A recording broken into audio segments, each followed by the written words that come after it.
Test GSA Prostate je schopný s vysokou presnosťou odlíšiť zdravých mužov od mužov, ktorým hrozí rakovina prostaty.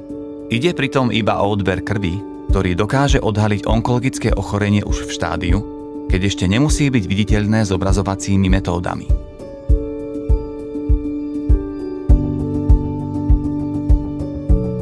Test je predovšetkým určený pre mužov, ktorí majú zvýšené hodnoty prostata špecifického antigénu, spravidla v rozmedzi medzi 2 až 10 nanogramov na mililiter a majú záujem o tzv. Second opinion test.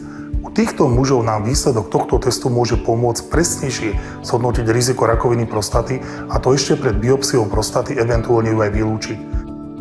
Druhou skupinou sú muži vo veku od 45 rokov, ktorí majú záujem o nadštandardnú onkologickú kontrolu prostaty v rámci prevencie alebo preventívnych prehliadok. Podľa doterajších výsledkov z 3 validačných štúdií vie test spoľahlivo zachytiť 82 zo 100 prípadov rakoviny prostaty, a to aj veľmi skoré štádia, respektíve aj predrakovinové štádia, u ktorých je vysoké riziko rozvoja rakoviny. Prínosné je, že test s vysokou presnosťou odlíši nezhubné zväčšenie prostaty od onkologického ochorenia, a teda vieme prispôsobiť následný manažment pacienta.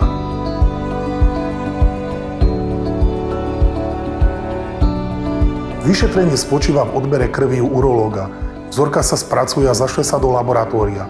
Výsledok máme dostupný zvyčajne do 7 až 10 dní po odbere krvi a laboratórium ho zasiela výlučne urológovi, ktorý test indikoval.